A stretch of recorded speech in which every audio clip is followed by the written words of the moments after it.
Hi, it's Marek from Chat Now, and in today's deep dive, we are going to talk about what the heck is going on with GameStop stock, how it all began, Robinhood, and everything in between.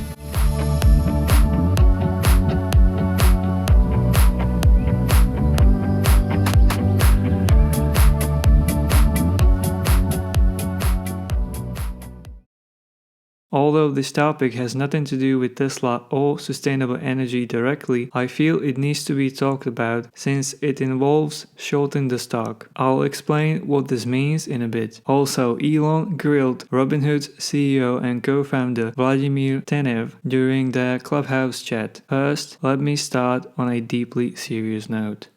If you feel overwhelmed by the situation and worry about physical harm as the consequence, please understand you are not alone, and you are free to comment below to find support. Also, if you feel like speaking to a professional, you can check a list of crisis lines for your country at the link I added below. Stay positive, everything is going to be okay.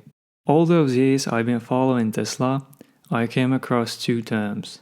The first one is FUD. My simple definition would be FUD, or fear, uncertainty and doubt, spread by media to portray a company in negative light. Wikipedia definition goes, FUD is generally a strategy to influence perception by disseminating negative and dubious or false information and a manifestation of the appeal to fear.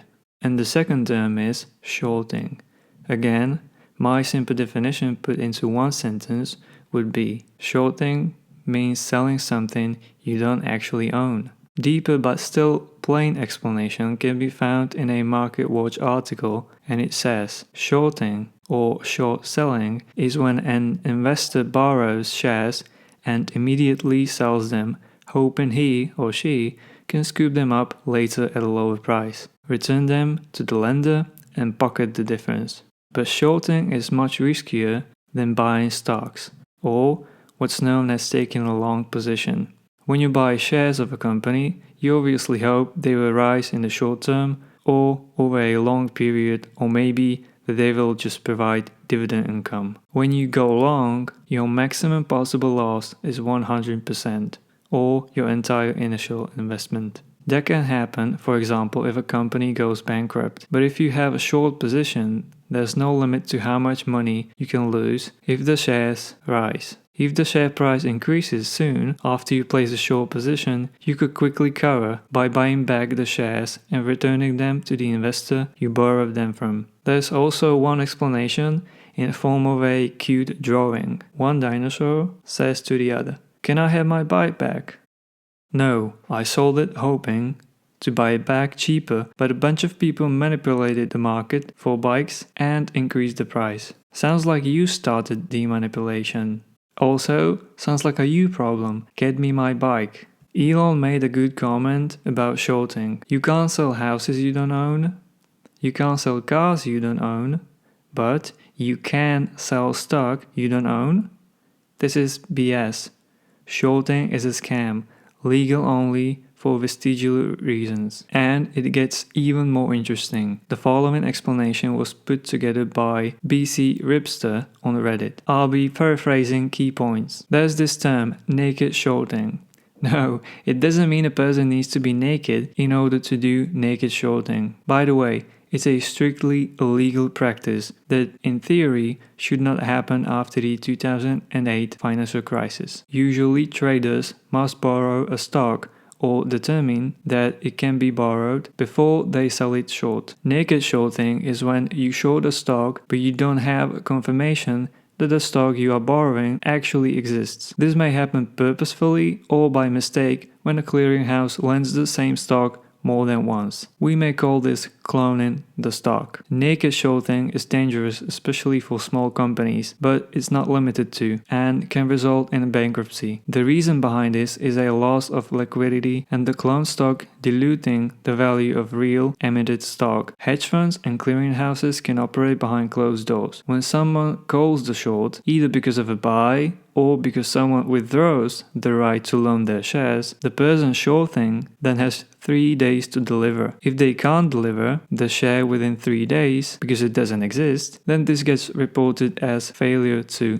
deliver. Now, the SEC may look past a few of these because floats do happen, but too many, and the SEC is obliged to open an investigation. But of course, that never happens. The clearinghouse only has to report the net deliveries, not the actual transactions. This means that as long as there is someone buying on the day the failure to deliver would occur, the clearinghouses can roll the transaction forward, basically just like floating a check. The non-existent clone stock is bought with the new buy, and the sale of real shares that should have covered that buy is left open but doesn't need to be fulfilled for 3 more days. The clock resets. But this cannot continue indefinitely. We have SEC rules in place that make it hard to do this for longer than 21 days. Do you remember how I earlier said that after 2008 financial crisis this is illegal? That's why it became so important for hedge funds to bankrupt the target company. Once a company goes bankrupt or there's some kind of heavy restructuring, then the shares cease to exist and the books never resolve. Then they move to another company and repeat the process.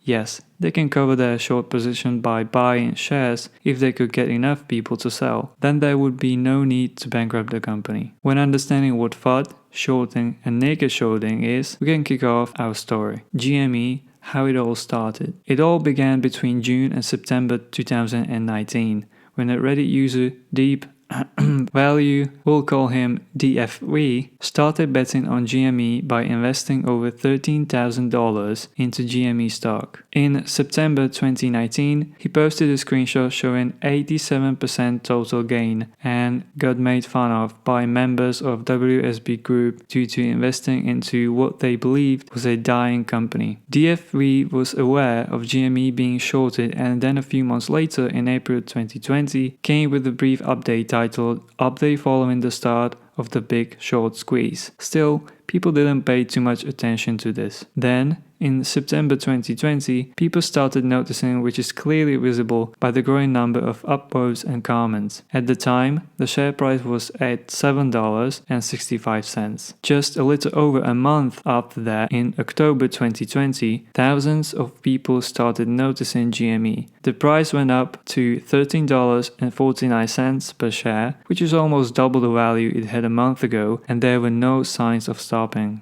Retail versus institutional investors. Due to all the attention, people outside of Wallstreetbets subreddit started noticing one very particular company. This company is Citron Research, and they were shorting the stock. At Bloomberg, they are defined as Citron Research provides internet-based services. The company offers online investment newsletter that publishes reports seeking to expose companies that are overvalued and engaged in fraud, as well as tracks record to identify fraud and terminal business models. On January 19, they post a statement on Twitter. Tomorrow AM at 11:30 EST, Citron will livestream the 5 reasons GameStop GME buyers at these levels are the suckers at this poker game. Stock back to $20 fast. We understand short interest better than you and will explain. Thank you to viewers for post feedback on last live tweet. Well, this motivated more people to join and push Citron Research to close their short positions. This is where the battle started. Andrew Left from Citron Research published this video. They have closed their positions at around $90. This also caused heavy losses to hedge funds such as Melvin Capital. However, unlike Citron Research, Melvin Capital doubled down on their position due to Citadel and Point72 investing almost $3 billion in them. In January, the word was that GME was shorted by 140%. This only motivated people to hold their positions, and this is also where it all started to get dirty. Robinhood and media attacks. First, on January 27th, media started to post articles like this one saying Melvin Capital has already closed their short positions. However, the evidence says otherwise, as 3 partners post on the same day. GME short interest is $5.51 billion. Almost 72 million shares are shorted. The short interest as a percentage of float is 139.57%, and there is a 31% stock borrow fee on existing shorts, and new shorts are paying over 80% fee. As of February 8th, FINRA, the Financial Industry Regulatory Authority, which is a private American corporation that acts as a self-regulatory organization which regulates member brokerage firms and exchange markets, shows a short interest of 226%.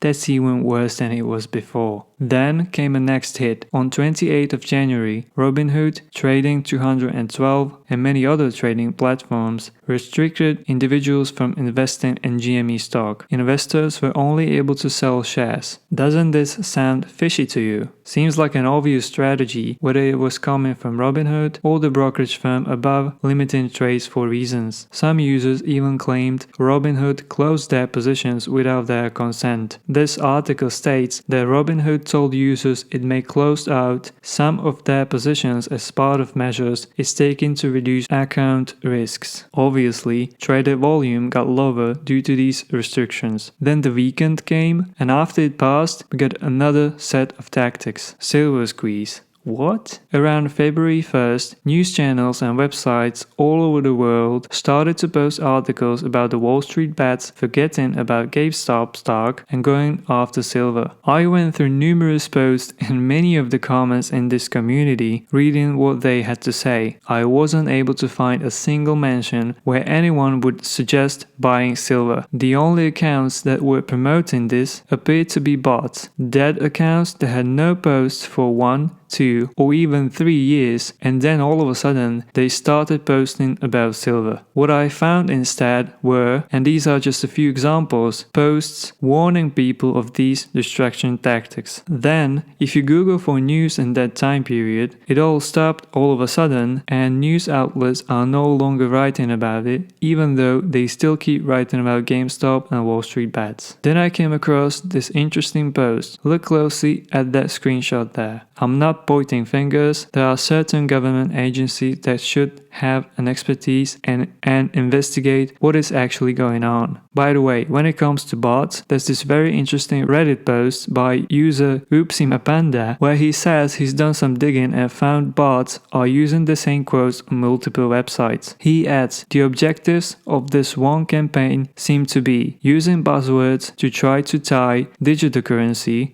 to the Super Bowl and Elon Musk. Massive push on silver on multiple platforms. Multiple sponsored articles on sites such as Yahoo saying the Reddit mob is now moving into silver, Nokia, digital currency and others, implying there is an organization and insider trading going on in Reddit. Additional short positions. Vanguard and Fidelity were one of a few trading platforms that allowed GME trading even when there were restrictions. A company called BlackRock even started buying GME shares themselves. When we look at this Seeking Alpha article, these 3 institutions are the top 3 by the amount of shares they own. Hedge funds were borrowing against their shares to short. This is just a guess, but why would these companies allow trading when almost no one else did, let alone buying some shares themselves as well? What if those shares actually don't exist? Reddit user BC Ripster followed with an interesting thought. You can't float a check between 2 accounts without writing another check. Someone needs to buy the shares in order to push the failure to deliver of the non-existent cloned stock into the future. Otherwise, the gig is up and the SEC finds out. If Vanguard and Fidelity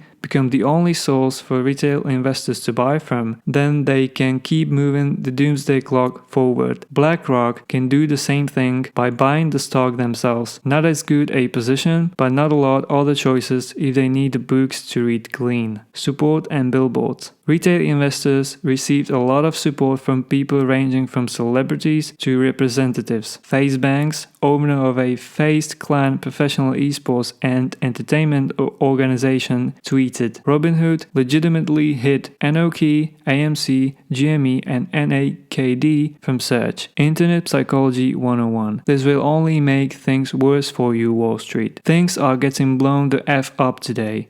Take all the cash you can afford to lose and buy.